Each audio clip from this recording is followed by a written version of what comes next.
ঢাকার সাভারে মশার উপদ্রবে অতিষ্ঠ জনজীবন। সন্ধ্যার পর পরিস্থিতি হয়ে যায় একেবারেই অসহনীয়। দর্শক, সেখান থেকে বিস্তারিত খবর জানাতে যুক্ত হচ্ছেন সহকর্মী নাজমুল হুদা। নাজমুল, সাভারে মশা নিধনে আপনি পৌর কর্তৃপক্ষের কেমন হস্তক্ষেপ দেখছেন এবং তারা এই বিষয়ে কি বলছে?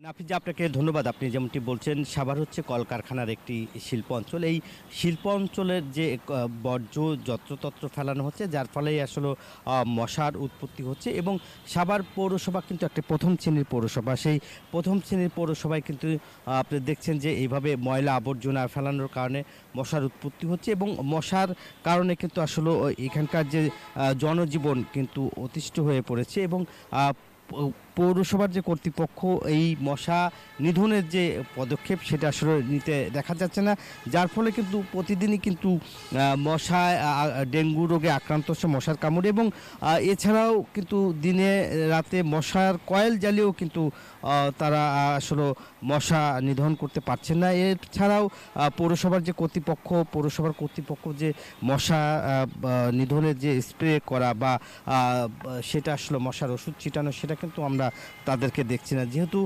স্বৈরাচার সরকার পতন হওয়ার পরেই কিন্তু পৌরসভার মেয়র এবং কাউন্সিলররা না থাকার কারণেই এইখানকার যে উপজেলা নির্বাহী কর্মকর্তা সমাজসেবা, তারাই আসলে পৌরসভার দায়িত্ব পালন করছে। তারা যতটুকু আমরা তাদের সাথে কথা বলেছি, তারা বলছে যে এই শিল্প অঞ্চলে যে মশা এবং নোংরা, যেখানে সেখানে নোংরা আবর্জনা ফেলানোর কারণে এবং পানি জমে থাকার কারণে কিন্তু মশার উৎপত্তি হচ্ছে। সেই মশার উৎপত্তি এবং ময়লা আবর্জনার ফলেই আসলে এই মশার উৎপত্তি হচ্ছে। এবং ডাস্টবিন, নির্দিষ্ট যে ডাস্টবিন, সেসব ডাস্টবিন না থাকার কারণে আসলে মারাত্মক ঝুঁকির মুখে আসলে রয়েছে এখানকার শিশুরা। এবং আমরা হসপিটালগুলোতে দেখেছি যে প্রচুর ডেঙ্গু রোগী এসেছে এবং তারা বলছে যে, অভিযোগ করছে যে এখানকার মশার কামড়ে আসলে বেশি জ্বর এবং আক্রান্ত হচ্ছে মশার কামড়ে বিভিন্ন রোগীর সংখ্যা আমরা দেখেছি বেশি। এবং বিশেষ করে বয়স্ক এবং শিশুর সংখ্যায় আমরা দেখেছি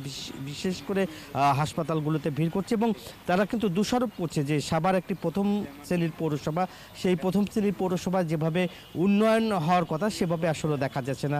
শুধু যত্রতত্র ময়লা এবং যেখানে সেখানে কিন্তু পশু জবাই করা হচ্ছে, সেই পশুর রক্ত আবার সেখানে ফেলানো হচ্ছে এবং বিভিন্ন কলকারখানার পানি জমে থাকার কারণে কিন্তু মশায় আসলে উৎপত্তি সেখান থেকেই হচ্ছে। এই ছিল আমার কাছে মশা উৎপত্তি এবং পৌরসভার সর্বশেষ খবর। ফিরে যাচ্ছি স্টুডিওতে।